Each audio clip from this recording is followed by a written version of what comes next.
नमस्कार, आप सभी का बहुत बहुत स्वागत है। मेरा नाम रुबिका लियाकत है और इस वक्त आप देख रहे हैं न्यूज 18 इंडिया पर आपका पसंदीदा कार्यक्रम डिबेट शो गूंज।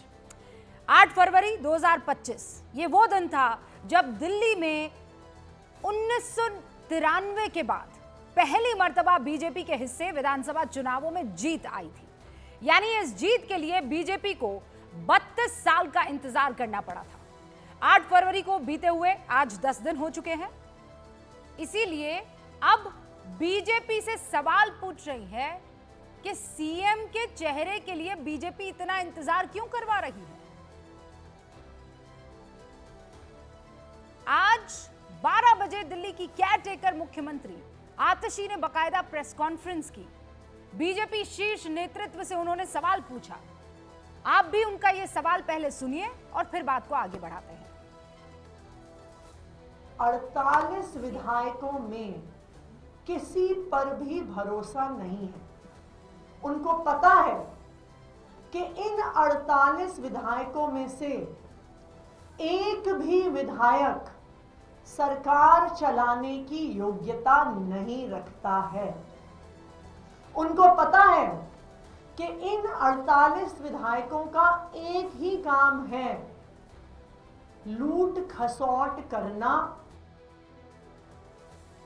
अब आतिशी जो सवाल पूछ रही है उस सवाल का जवाब बीजेपी के मुख्यमंत्री चुनने के पैटर्न में छिपा हुआ है कि भाई कहां है, चेहरा क्यों नहीं अब तक दिया है। देखिए, ये कोई पहली दफा नहीं है जब बीजेपी की तरफ से चेहरे को लेकर इतना वक्त लिया जा रहा हो। आसान शब्दों में अगर मैं कहूं तो बीजेपी जब जब चुनाव जीतती है किसी राज्य में, इतने ही दिनों का लगभग वक्त हर राज्य में चेहरा चुनने के लिए वो लेती है। और मैं लिस्ट आपके सामने रख देती हूं ताकि आपको ये सनद रहे। पिछले साल महाराष्ट्र में 23 नवंबर को नतीजा है और ये देख लीजिए पूरी लिस्ट है। और 12 दिन बाद 4 दिसंबर को देवेंद्र फडणवीस का नाम सीएम के तौर पर आया। हरियाणा के 8 अक्टूबर को नतीजे आए। 9 दिन बाद 16 अक्टूबर को नायब सिंह सैनी को नेता चुना गया। अच्छा, उससे पहले ओडिशा 5 जून को नतीजे आए।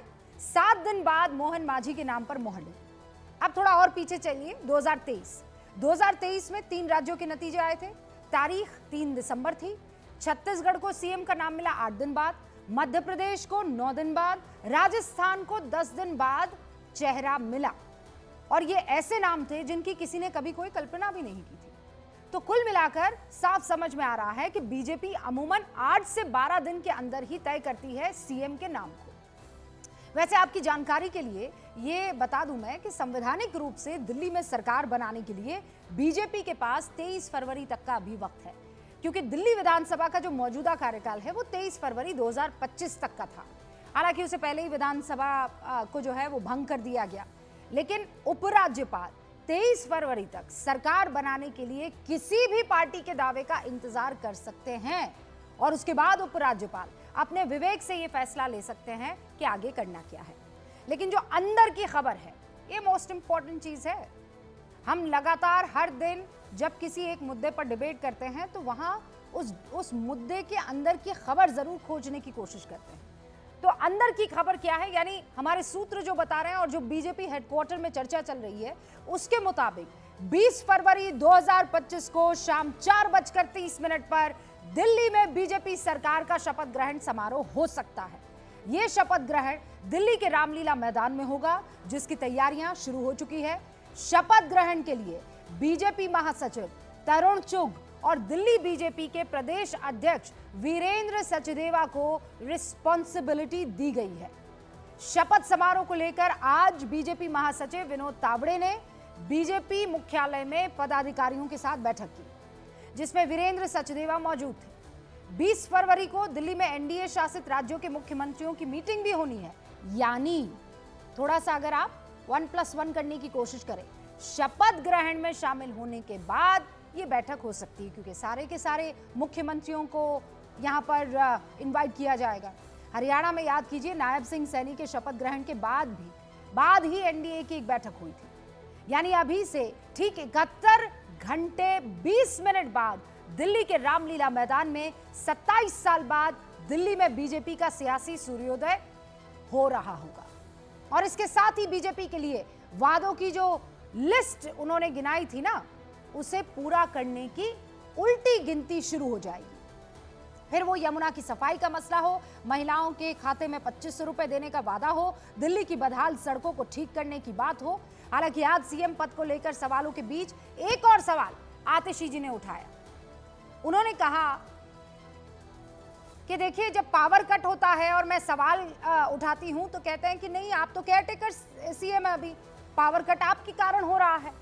तो अगर यमुना की सफाई हो रही है, जो कि एलजी के कहने पर हो रही है, तो वो भी मेरी वजह से हो रही है। यमुना की सफाई की तस्वीरें जो सामने आ रही है, उसके बाद आतिशी ने यह सवाल उठाया कि बताइए, बिजली कटने की जिम्मेदारी एक केयरटेकर मुख्यमंत्री के तौर पर मेरी रखी आप लोगों ने, है ना, आरोप मुझ पर लगाया। यमुना की सफाई का काम शुरू करने की जिम्मेदारी भी तो फिर मेरी हो गई ना। अच्छा, लॉजिक तो वाकई बहुत इंटरेस्टिंग है आतिशी जी का। बात जो कह रही है उसमें दम तो है। हालांकि चुनाव के दरमियान हमें एक ऐसा इंटरव्यू हाथ लगा जो चुनाव के दरमियान उपराज्यपाल विनय कुमार सक्सेना ने दिया था, और उस इंटरव्यू में इस कंफ्यूजन से पर्दा हटा था कि यमुना की सफाई ये एलजी साहब जो करा रहे हैं, ये केयरटेकर आतिशी के खाते में जाता है कि नहीं जाता है।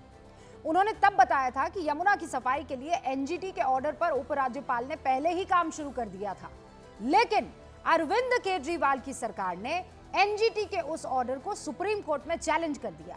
क्या कहते हुए कि कमिटी ये जो बनाई गई है, इसके हेड एलजी कैसे हो सकते हैं, किसी और एक्सपर्ट को रखना चाहिए। अच्छा, उस पर फिर स्टे लग गया, तो फिर काम भी रुक गया, और इसी हेड की लड़ाई में यमुना की सफाई रुक गई। लेकिन अब एलजी निर्णय लेने की एक ऐसी स्थिति में है जहां टकराव की गुंजाइश नहीं है। तो अब सवाल यह कि क्या 20 तारीख बाद दिल्ली के कायाकल्प का काउंटडाउन शुरू हो जाएगा? जो एलजी कहेंगे वही सीएम कहेंगे, जो सीएम कहेंगे वही एलजी कहेंगे, और इससे काम बढ़िया चलेगा।